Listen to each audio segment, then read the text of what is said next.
My name is Anthony Grimes, and currently I serve as the Director of Campaigns and Strategy for the world's oldest and largest interfaith peace and justice organization, the Fellowship of Reconciliation.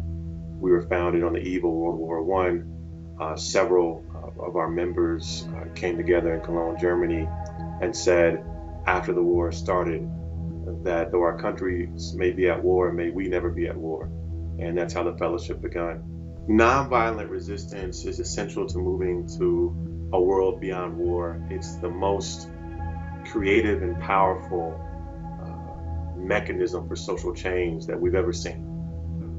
In the beginning of thinking about nonviolence as it applied to social movements, much of it centered around this moral conversation with how nonviolence is morally superior to violence when it came to revolution.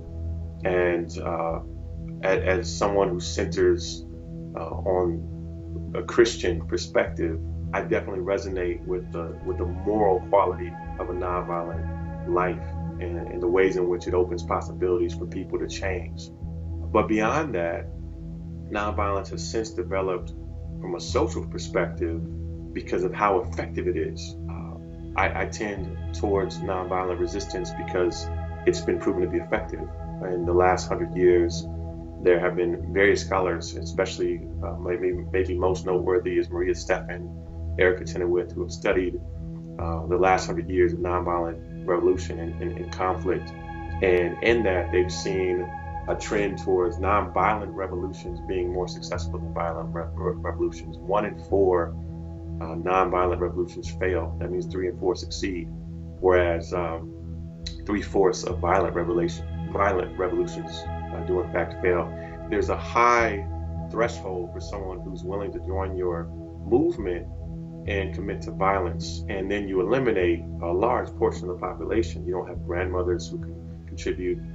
More often than not, you don't have kids, sometimes women, and so you're focusing on a very select few people who are mostly men, mostly younger, and the ways in which they can help with the revolution, and you're neglecting the elders and everyone outside of that pocket of people.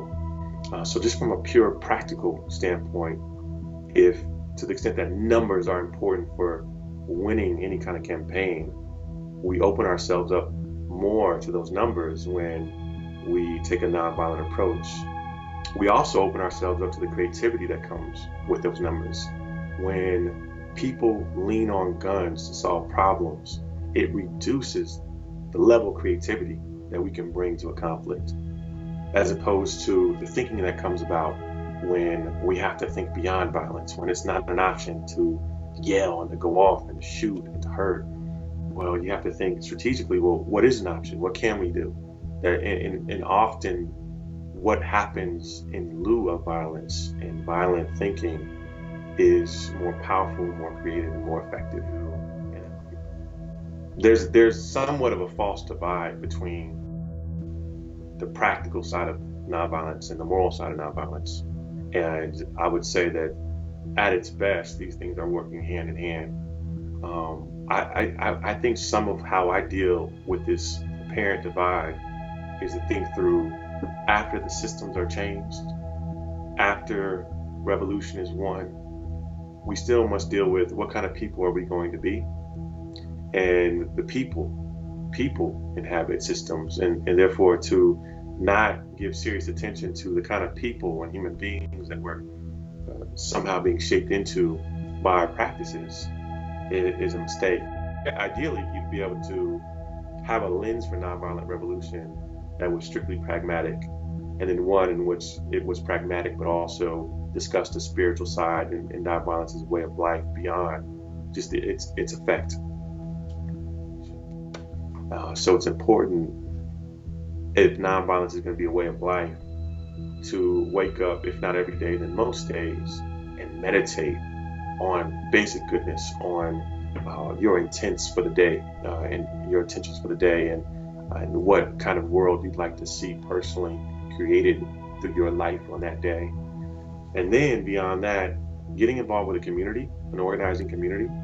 Thich Nhat Hanh calls this a communities of accountability, and practicing communities that really model the values that you would like to engage in your life, and then organizing communities that can help take this nonviolent lifestyle away from an individualistic, self-serving lifestyle to something that's actually going to help and connect with the issues of our day and the people that are most affected by violence.